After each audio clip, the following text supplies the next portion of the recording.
Google TV செய்திகள். தமிழக பகுதிகளின் மீது வளிமண்டல கீழடுக்கு சுழற்சி நிலவுகிறது. மன்னார் வளைகுடா, குமரிக்கடல் மற்றும் இலங்கை கடலோர பகுதிகளில் இந்த சுழற்சி வலுவடைந்து வருகிறது.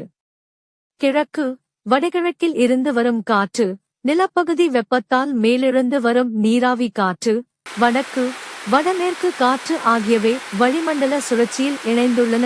இதனால் தமிழகத்தின் தெற்கு, மேற்கு மாவட்டங்கள் மற்றும் கேரளாவில் மழைக்கான வாய்ப்பு அதிகரித்துள்ளது.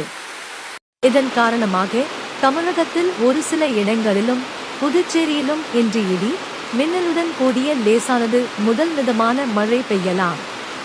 கன்னியாகுமரி, தென்காசி, தேனி, திண்டுக்கல், திருப்பூர், நீலகிரி, ஈரோடு, தர்மபுரி, கிருஷ்ணகிரி, சேலம், நாமக்கல், திருநெல்வேலி, கோவை ஆகிய 13 மாவட்டங்களில் ஓரிரு இடங்களில் கனமழை பெய்ய வாய்ப்புள்ளது.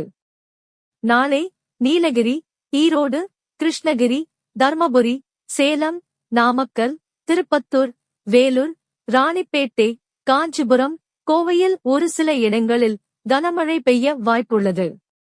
வரும் 16 கன்னியாகுமரி, திருநெல்வேலி, தூத்துக்குடி, ராமநாதபுரம், தென்காசி, தேனி, திண்டுக்கல், திருப்பூர், நீலகிரி, மதுரை, விருதுநகர், கோவை மாவட்டங்களில் ஒரு சில இடங்களில் கனமழை பெய்யலாம். சென்னை மற்றும் புறநகர் பகுதிகளில் அடுத்த 48 மணி நேரத்தில் வானம் மேகமூட்டமாக காணப்படும். ஒரு சில இடங்களில் இடி மின்னலுடன் லேசான அல்லது மிதமான மழை பெய்ய வாய்ப்புள்ளது. இவ்வாறு அதில் கூறப்பட்டுள்ளது.